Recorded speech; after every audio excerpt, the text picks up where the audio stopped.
அன்பார்ந்த தோழர்களே, உங்கள் அனைவருக்கும் நான் சார்ந்திருக்கக்கூடிய மக்கள் அதிகார கழகத்தின் சார்பாக என்னுடைய மாலை நேர வணக்கத்தை தெரிவித்துக் கொள்கிறேன். இன்றைய தினம் மக்கள் ஜனநாயக இளைஞர் கழகம் நடத்தக்கூடிய இந்த இணையவழி கூட்டத்திற்கு தோழர் உமர் முக்தாரும் மற்றும் ஜூலியஸ் பூசினுடைய நினைவு நாளை ஒட்டி இந்த இணையவழி கூட்டத்தை ஏற்பாடு செய்துள்ள மக்கள் ஜனநாயக இளைஞர் கழகத்துக்கு என்னுடைய புரட்சிகர வாழ்த்துக்களை முதல்ல தெரிவிச்சுக்கிறேன்.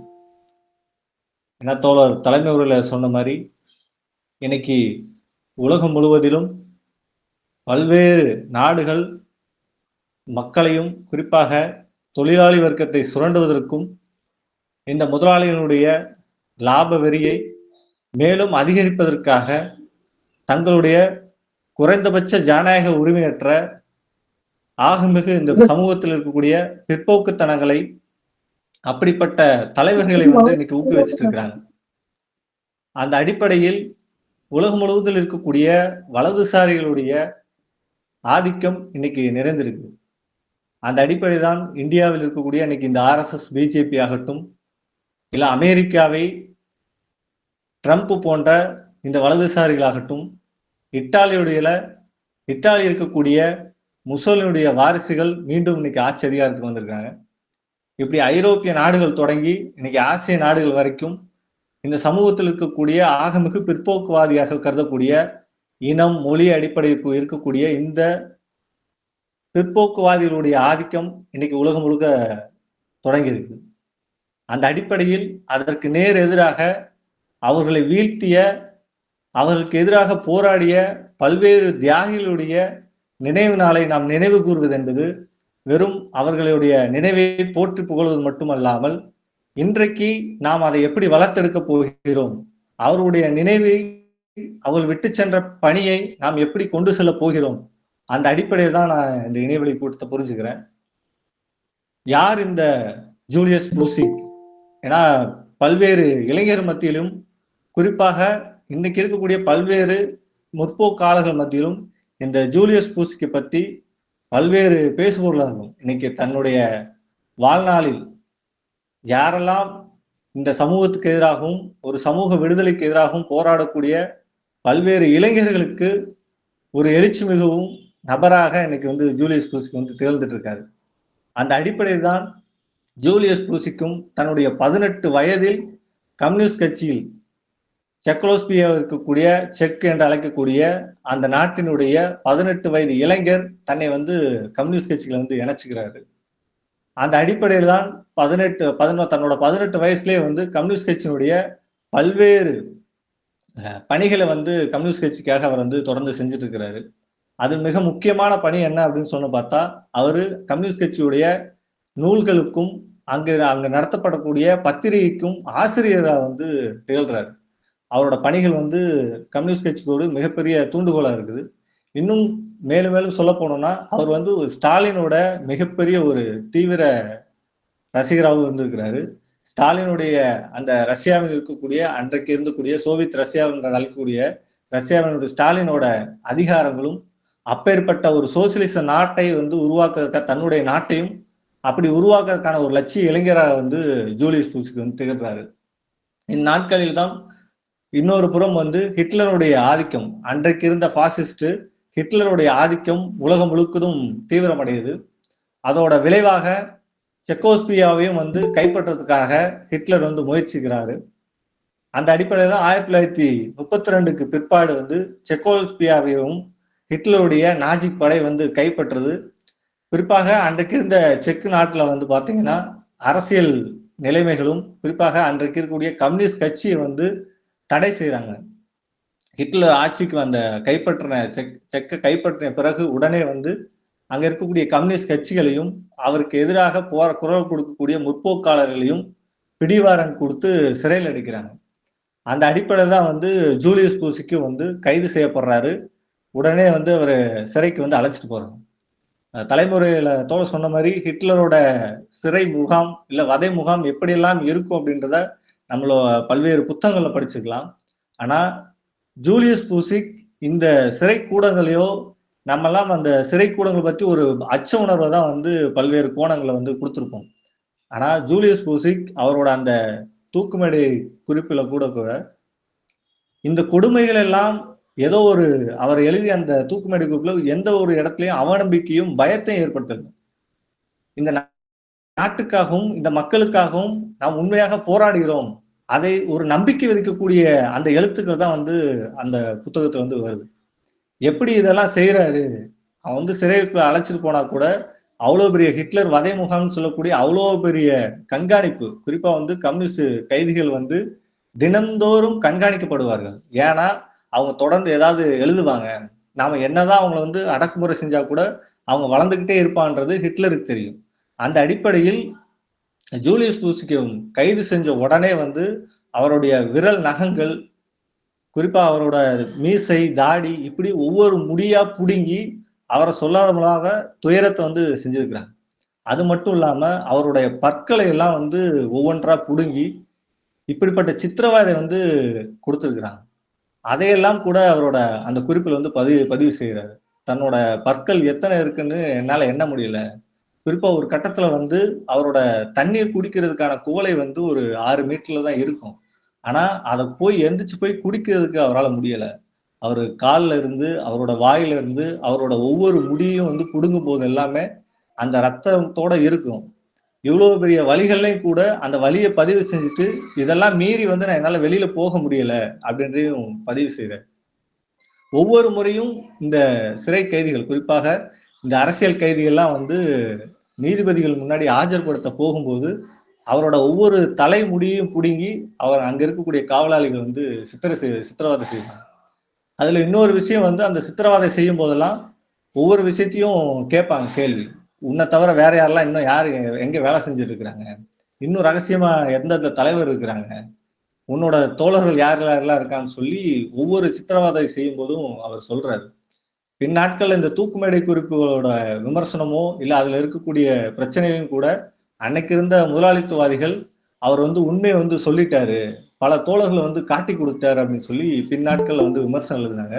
அது எந்த விதத்திலயும் வந்து உண்மை கிடையாது. அந்த சித்திரவதை அப்போ கூட அவர் சில இடங்கள்ல வந்து, "ஆமா நான் சொன்னேன். என்ன வந்து விட்டுருங்க" அப்படின்னு வலி தாங்க முடியாம சொன்னேன். ஆனா, அதில் சொல்லப்படக்கூடிய பெயர்கள் யாருமே வந்து ஒருத்தரோட பெயர் கூட உண்மையான பெயர் கிடையாது. அந்த நேரத்தில் அதிலிருந்து நான் விடுவிக்கின்றதுக்காக தான் நான் அந்த பேர்கள்லாம் சொன்னேன். அப்படின்ற மாரி பதிவு பண்ணியிருந்தாங்க. அப்ப இது ஒரு பக்கம் இருந்தா கூட, இன்னொரு பக்கம் அந்த சிறை குறிப்பாக வந்து 425 நாட்களுக்கு மேல ஜூலியஸ் பூசிக் வந்து அந்த சிறையில இருக்கிறாரு. நான் சொன்ன மாரி அவரு எழுந்து நடக்க முடியாத அந்த ஸ்டேஜ்ல இருந்து, இப்பேற்பட்ட சூழல்ல வந்து பல அரசியல் கைது அந்த இடமே வந்து எப்படி இருக்கும்னா, இந்த கம்யூனிஸ்ட் கட்சி தோழர்கள் எல்லாரும் சுத்தி இருப்பாங்க. ஒவ்வொரு இண்டிவிஜுவலா தனித்தனி சிறை இருக்கும். நாளைக்கு யார் இறக்க போவாங்க? நாளைக்கு பக்கத்துல இருக்கிற யார் இறந்து போவாருன்ற அந்த சூழல் தான் இருக்கும். இதெல்லாம் வந்து ஒரு பக்கம் நம்பிக்கையின்மைய கூட நமக்கு ஏற்படுத்தலாம். ஆனா, அன்றைக்கு அந்த சிறைச்சாலைக்குள்ளேயே வந்து மே தின நிகழ்ச்சிய வந்து ஏற்பாடு செய்றாங்க.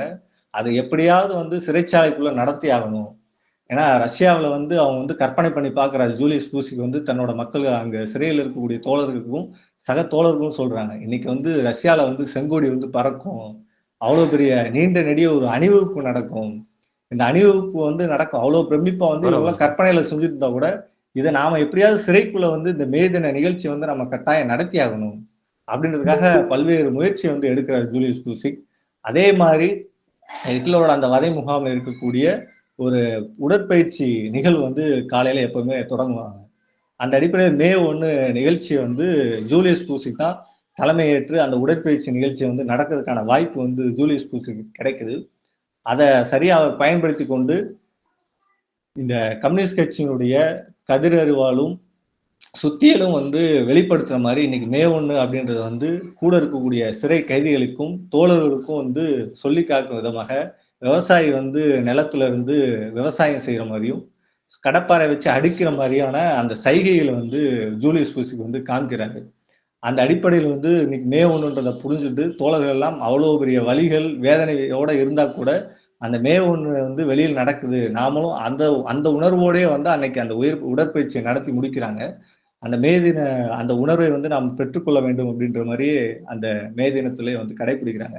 அது மட்டும் அல்லாமல் நேரடியா அவங்களோட அறைக்கு போன பிறகு மே தினத்தை ஒட்டி தோழர்கள் எல்லாரும் வந்து ஏன்னா இவரு அந்த நடைப்பயிற்சியிலே வந்து எல்லாருக்கும் வார்ன் பண்ணதுனால எல்லாரும் உணர்ந்துட்டு, மே தினத்த பற்றி அவங்கவங்களுக்கெல்லாம் தெரிஞ்ச ஒவ்வொரு பாடல்களையும் வந்து சிறைக்குள்ளே வந்து பாட ஆரம்பிக்கிறாங்க. அப்பேற்பட்ட ஒரு வலி மிகுந்தவும், அதே நேரத்தில் எந்த மே 1ன்றது இந்த தொழிலாளி வர்க்கத்தினுடைய அன்றைக்கு இருக்கக்கூடிய விடுதலை உணர்வாக கருதப்பட்ட அந்த நாளை வந்து ஜூலியஸ் லூசிக் வந்து இவ்வளோ பெரிய கொடூரத்திலும் கூட செஞ்சிருக்கிறார். அப்ப அது மட்டும் அல்லாமல், இது எல்லாம் எந்த உணர்விலிருந்து அவருக்கு வருது அப்டின்னா, அவர் இயல்பிலேயே வந்து ஒரு எழுத்தாளராகவும், திரைப்பட விமர்சகராகவும் வந்து அன்றைக்கு இருந்த காலகட்டத்தில இருந்ததுனால, இந்த குறிப்புகளும் அவர் கடந்த இந்த 400 நாட்கள் சிறையில இருந்தா கூட, ஒவ்வொரு விஷயத்தையும் வந்து நோட்ஸ் எடுத்து வைக்கிறாரு. அதற்கு பல்வேறு நபர்கள வந்து பயன்படுத்திக்கிறாரு. சிறைக்கு அங்க கைதியா இருக்கக்கூடிய கைதிகளாகட்டும், இல்ல சிறை காவலர்களாகட்டும், இப்படி அவருக்கு நம்பிக்கை ஏற்படக்கூடிய ஒவ்வொருத்தரையும் வந்து தெரிஞ்சுட்டு, ஒரே ஒரு பென்சிலும், சில பேப்பர்களையும் வச்சு அந்த குறிப்புகள் எல்லாம் வந்து சேகரிக்கிறார். அதுதான் பின் நாட்கள்ல வந்து ஜூலியஸ் பூசிக்கினுடைய மனைவியா அகுனா அ அகுஸ்தினா பூசிக்கு வந்து பின் நாட்கள்ல வந்து அந்த குறிப்புகள்லாம் வந்து கிடைக்குது. குறிப்பா வந்து ஜூலியஸ் பூசிக் வந்து 1943லயே வந்து தூக்கிலிடப்படுறாரு. ஆனா, இந்த புத்தகம் வந்து 1948ல தான் வந்து எழுதப்படுது. இந்த 2 வருடம் கழிச்சு தான் வந்து அகுஸ்டினாவுக்கே இந்த குறிப்புகள் எல்லாம் வந்து கிடைக்குது. ஆனா, இந்த புத்தகத்துல தூக்கு மேடை குறிப்பு அவங்க வந்து அந்த குறிப்பா எழுதினா கூட, அந்த புத்தகத்திலயும் பல இடங்கள்ல வந்து ஜூலியஸ் பூசிக் வந்து மென்ஷன் பண்றாரு. என்னோட இந்த குறிப்புகளாகட்டும், இல்ல அவரோட சாகறதுக்கு முன்னாடி அவர் கேட்ட சில எழுத்துக்களாகட்டும், என்னோட சொத்துக்கள்லாம் வந்து யாருக்கு குடுக்கணும்? யாருக்கு இப்போ உயில வந்து எழுதி குடுக்க போறீங்க? அப்படின்னு கேட்கும்போது, என்ட்ட வந்து அவ்வளோ பெரிய சொத்துக்கள் கிடையாது. என்கிட்ட நிலங்கள்லாம் கிடையாது. ஆனா என்கிட்ட இருக்கிறதெல்லாம் என்னோட கட்சியினுடைய புத்தகங்களும், ஆவணங்கள் தான் இருக்குது. அந்த ஆவணங்கள் வந்து என்னுடைய மனைவி கைக்கு போகணும். அப்புறம் என்னோட அரசியல் ஆவணங்கள் எல்லாமே வந்து என்னுடைய கட்சி தோழர்களுக்கு வந்து போகணும் அப்படின்ற அந்த வார்த்தைய வந்து முன்கணிச்சு வந்து எழுதியிருந்தாரு. அந்த அடிப்படையில் தான் இந்த ஜூலியஸ் பூசிங்கினோட இந்த தூக்கு மேடை குறிப்பும் வந்து செக்கோலோஸ்கியாவினுடைய அன்றைக்கு இருந்த சூழல்ல அது ஒரு மிகப்பெரிய ஒரு பிரச்சாரமாக இந்த புத்தகம் வந்து பயன்படுது.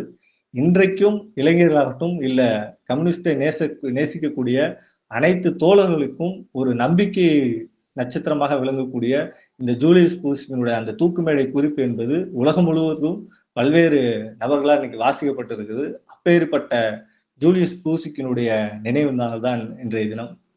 அப்போ இந்த நாட்களில் ஜூலியஸ் பூசிக்கினுடைய அந்த நினைவு நாள் என்பது தொடர்ந்து ஏதோ உலகளாவிய மட்டும் அல்லாமல், இன்றைக்கு வாழ்ந்திருக்கக்கூடிய இந்த இந்திய சூழலாகட்டும், இன்னைக்கு அந்த ஆர்எஸ்எஸ், பிஜேபி வந்து தொடர்ந்து இந்த இந்தியாவை ஒரு இந்து ராஷ்டிரமாக அமைப்பதற்காக பல்வேறு நடவடிக்கை வந்து இன்னைக்கு செஞ்சுட்டு இருக்காங்க. அந்த அடிப்படையில் சட்டங்களாகட்டும், பேச்சுரிமை, எழுத்துரிமை, கருத்துரிமை இப்படி பல்வேறு உரிமைகளை இன்னைக்கு சட்ட ரீதியாவே ஒரு இந்து ராஷ்டிரத்தை அரங்கேற்றுவதற்கான சூழலை வந்து இன்னைக்கு இந்த ஆர்எஸ்எஸ், பிஜேபி வந்து செஞ்சுட்டு இருக்காங்க.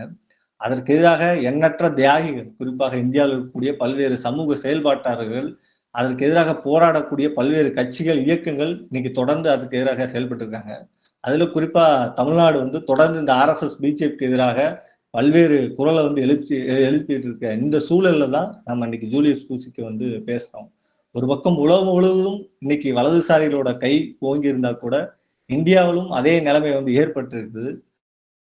அந்த அடிப்படையில் ஜூலியஸ் பூசிக்கின் நினைவை ஏந்துவது என்பது இந்த ஜனநாயகத்தை மறுக்கக்கூடிய இந்த பாசிஸ்டுகளுக்கு சிம்ம சொப்பனமாக வழங்கிய ஜூலியஸ் பூசிக்கின் நினைவு நாளில் இந்த ஆர்எஸ்எஸ், பிஜேபி, அம்பானி, அதானி பாசிச கும்பலை வீழ்த்துவதற்காகவும் உலகம் முழுவதும் நடக்கக்கூடிய இந்த இன அழிப்பு போராகட்டும், இந்த வலதுசாரிகளை வீழ்த்துவதற்கு ஜூலியஸ் பூசிக்கை அனைவரும் நெஞ்சில் ஏந்துவோம்.